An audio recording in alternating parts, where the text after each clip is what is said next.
Welcome. In this video, we'll help you set up a SketchUp environment and show you some of the more common features of SketchUp that you'll want to use to get you going right away.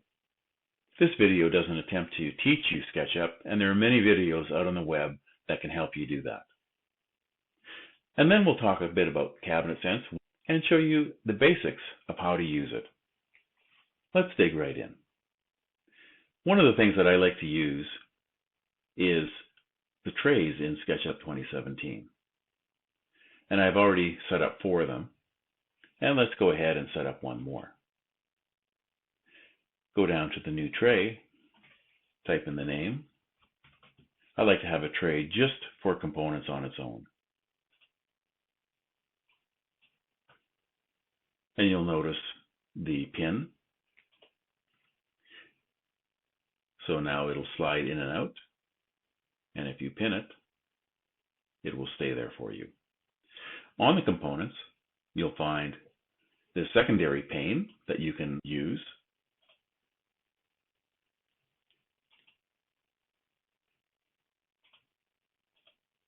And so that you can have 2 different versions of your components showing. You can also change from thumbnails to list values, which is how I like to use it.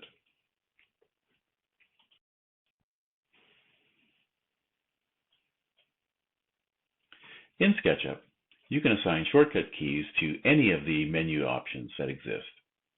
So I've already gone ahead and assigned some shortcut keys to CabinetSense items that I use very frequently.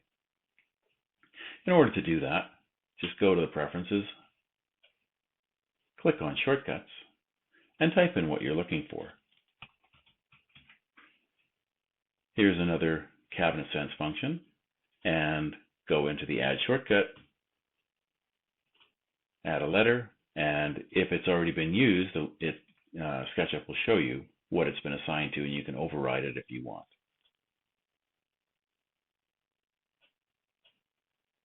Another thing that you want to control is the units that are being used in SketchUp. We'll go into the model info, and in the unit section, you can change from decimal, metric to imperial. You can change to fractions, whatever you use as a shop standard. I'll keep mine as metric for now.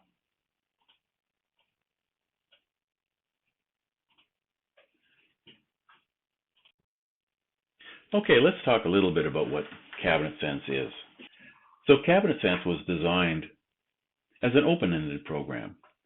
And by that I mean it tries to minimize the rules that it forces upon you.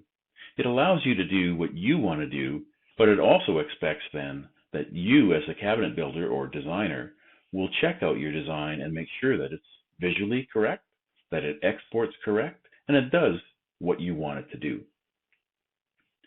It gives you great flexibility, but it requires that you have a good understanding of both SketchUp and CabinetSense, and that comes with time and use of the programs. CabinetSense has a wiki-style online help system. You can use the menus, or you can simply type what you're looking for. So if I want to look for edge banding, simply type, and you'll find all the places where edge banding is referenced.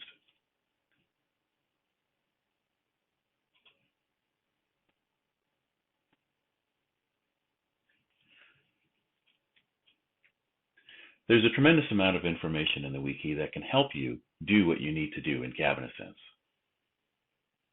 Let's talk a little bit about global settings. We'll bring out a cabinet. Using the component options, I can tell the size and the thickness of my materials. One of the problems is you might be using imperial, and all of my measures are currently set to metric. So you can go through and change all of these attributes to imperial, cabinet by cabinet, or there's a much better way. First of all, let's go to the model and change to fractional. If we now open up the component options, everything's now related in imperial measure. And it doesn't really make sense from an imperial perspective. You'd rather see widths of 24, perhaps sizes of 3/4 of an inch, etc. So now this is where you can go through and set each one individually. But like I said, there is a better way. If you go into your components and go back to the root of the CabinetSense components, there's a project. We can bring that out and edit it. These are all the global settings for CabinetSense for this model.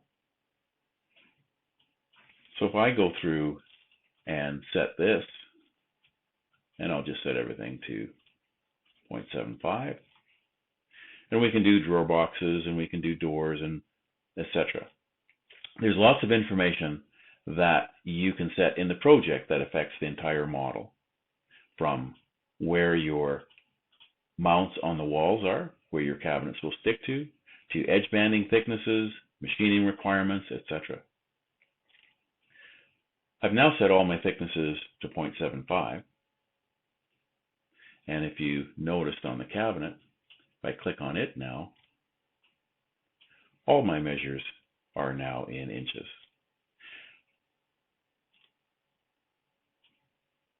It doesn't set my widths, but now I can go in and set this to be what I want.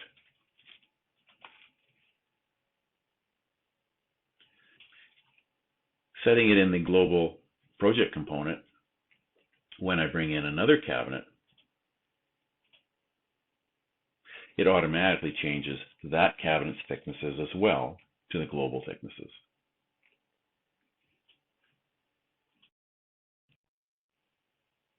Let's take a look at materials. Every part in CabinetSense has a setting for what material do you want to use. You'll notice I'm looking at the top stretcher, and there's no material declared. And if there isn't, what CabinetSense does is goes back to the parent, in this case, which would be the cabinet, and looks for the material there. So we are using sheet material, and we're using carcass. We have choices of construction, millwork, drawer, glass, metal, and other. When we go and export our data and go to cut list, CabinetSense will export it as millwork. But what we actually wanted to do when we get to the shop is to tell our workers what actual material should be used. And there's another component for that. CabinetSense uses the notion of a palette. And the palette ties together material and color. And again, we can edit it. So in the sheet goods sections, we could type in that the actual physical material that we will use to build our carcass is maple melamine. We might use particle board for construction, perhaps Baltic birch for the drawer, and perhaps maple plywood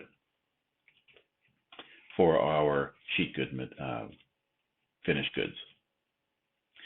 We can also declare dimensional lumber, and we only need to fill out the ones that we want, so perhaps here we'll just type in maple. Hit apply.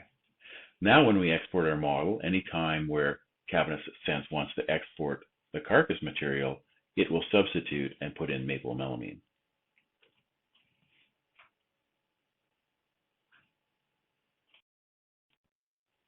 Okay, let's talk a little bit about editing a cabinet and what you can do.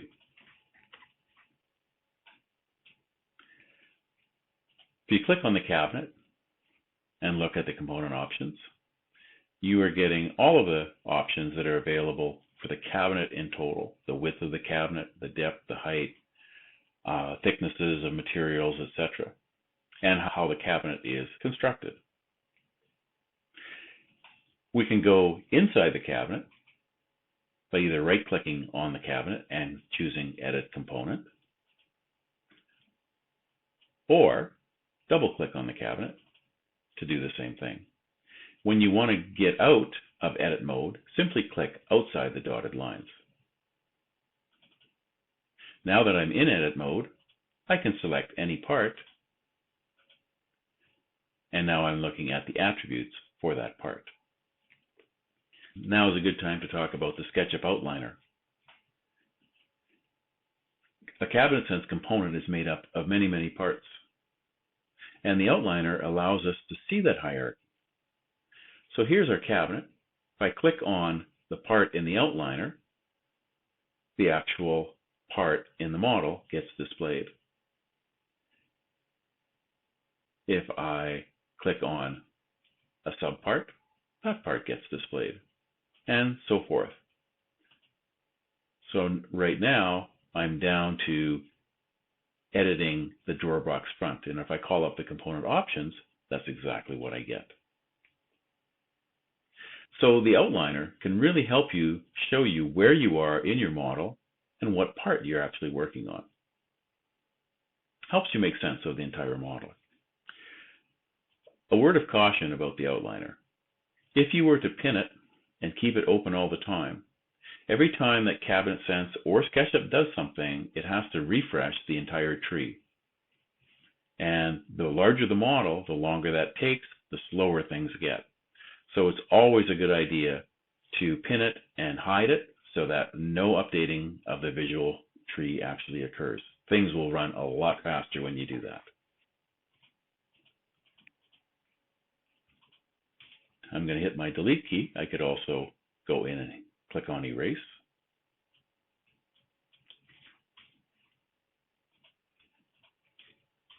You'll notice I'm deleting parts, but if I try to delete a part of the actual carcass, CabinetSense will give you a warning. What it's trying to tell you is that if you do this, which you can, your export may not work the way you think it should, so you need to be careful. In this case, you can click the undo to put back the part.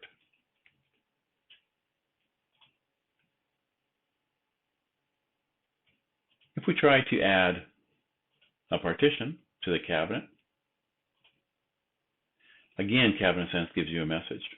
This time it's trying to tell you that you need to place the cabinet into edit mode before you can put a part into the cabinet.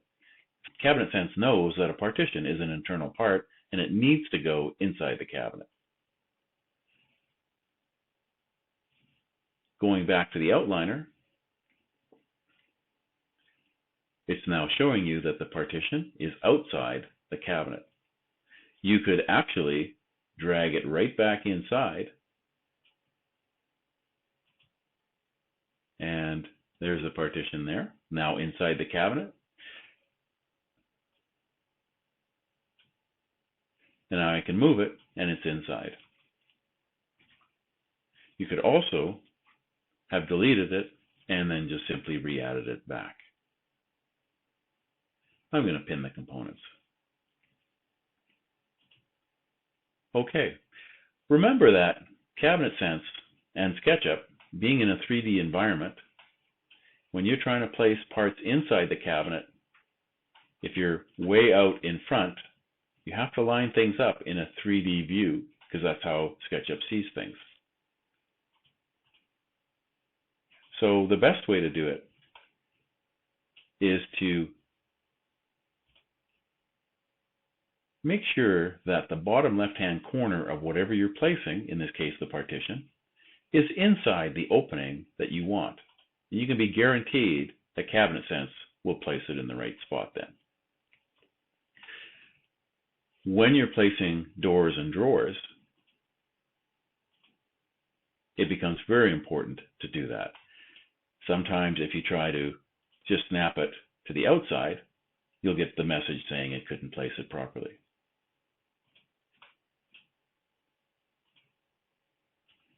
You can also use the scale tool and pull it across boundaries.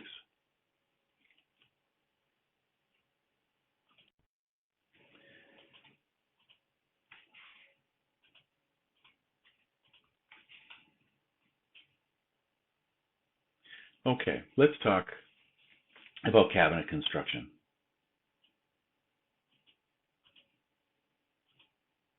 CabinetSense uses the notion of finished and unfinished ends.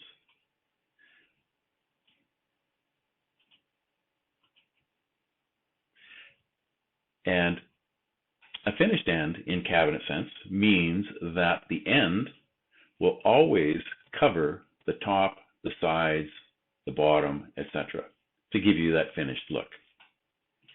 If you change it to unfinished, it allows the top, back, bottom to overlap and become visible on the end that you're using.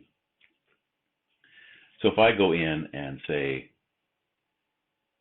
that I want my top to overlap my end, click Apply. Now we have an unfinished left end and a finished right end. But nothing has changed. And so there's a second parameter that you have to be aware of, and that's in the construction method, that tells CabinetSense how to deal with tops and bottoms. If I say that full height ends are required only on finished ends, so on the right we have a finished end, on the left we have an unfinished end, and you can see that the top is now overlapping the end. As soon as I change the left end to finished, it now covers it. So something to be aware of and cognizant of as you are editing your cabinet. And things don't work the way you're anticipating, it's probably because of those two settings. Let's talk now about some SketchUp functions and how they can impact on CabinetSense. I'm going to make a copy by hitting my Control key. If I attempt to select multiple components when I have component options open, I'm going to get this message. And what it's trying to tell you is that if you make changes in the component options when you have multiple parts opened, to be aware that things may not change exactly the way you want them to be. So I'm going to give you an example. I'm going to change this one cabinet, and I'm going to put a full top on. Now I'm going to select both cabinets. And let's go look at the construction. It says stretchers, where clearly we have one with stretcher and one without. If I simply come up and say, well, you know, I want to change the width of both of these cabinets to 22 inches, what SketchUp actually does is make both cabinets have identical settings of all of these attributes. So now you're going to get everything exactly the same. And that's the same for cabinets. That's for the same if you're inside. And if you make changes, then the same thing happens. So it's best that you use one component at a time when you're using component options, until you become very familiar with what SketchUp will do with it. Next item up is the SketchUp hide. When you right-click on a part, you can tell SketchUp to hide it. However, it doesn't work quite that way with dynamic components and with the way that CabinetSense was developed. The part looks hidden, but if I go back in and ask for a redraw, it comes back. And the reason is CabinetSense uses an attribute within the dynamic components to determine whether it's visible or not. And when you click on the hide option of SketchUp, it does not change this to no. And so that's why it comes back. So again, something to be aware of. When you're inside a CabinetSense cabinet, don't use the SketchUp hide. Go in and set the attribute instead.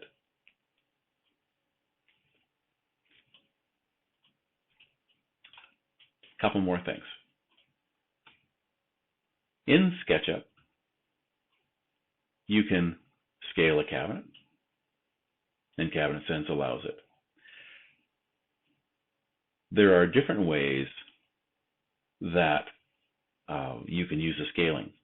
You can use scaling just the way I've done it, and you'll notice as I stretch it, the parts become thicker, but as soon as I release it, they go back to the proper thickness. But if I use some of the other notations for this SketchUp scale tool, things don't quite work that way. If I go in and type in the width that I want it to be, you'll notice that the sizes, the thicknesses don't appear right. And that's because SketchUp dynamic components are not getting called by SketchUp to tell it to recalculate it. So in this case, you need to go in and request a redraw, which will recalculate everything. And now our sizes are correct. Okay, another thing is the ability to make multiple copies. So I can go, I've made a duplicate, I'll click on it and I'll type /3. I've now made 3 copies. The one problem with this is that CabinetSense makes all of your cabinets unique so that you can make one change into a cabinet without affecting another. In this case, when you use the /3 or the *3, CabinetSense is not able to make them unique. So if I look at these, if I go in, you'll notice now when I select a part, all of the parts in all of the cabinets are the same. So if this is not what you want, you're going to have to go in and make each cabinet unique. And now when you do that, everything is staying the same.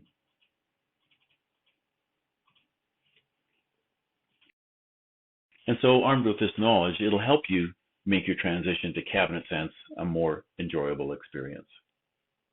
The last thing I want to talk about are a couple of plugins that you would most likely want to get to use with CabinetSense. Profile Builder is an extension that you can purchase through the extension warehouse. And you can go to the extension warehouse by using the toolbar button. And this is the tool that we use when we want to draw crowns.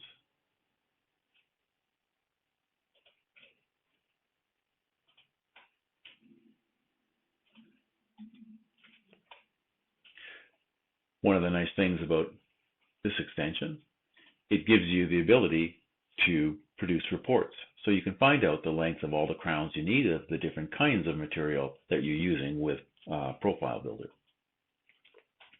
The other plugin or extension that I like to use is something called Toggle Units. And this one's available from the Sketchucation website. And simply go there. You may have to register and then download it from their site. And what the Toggle Units allows you to do is easily switch back and forth between imperial and metric.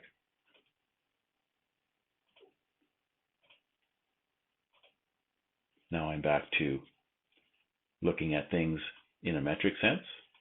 If I close it and switch back to architectural, I'm now back to inches. Very convenient when you need to work in multiple modes. And that wraps up this video. Thank you very much for watching.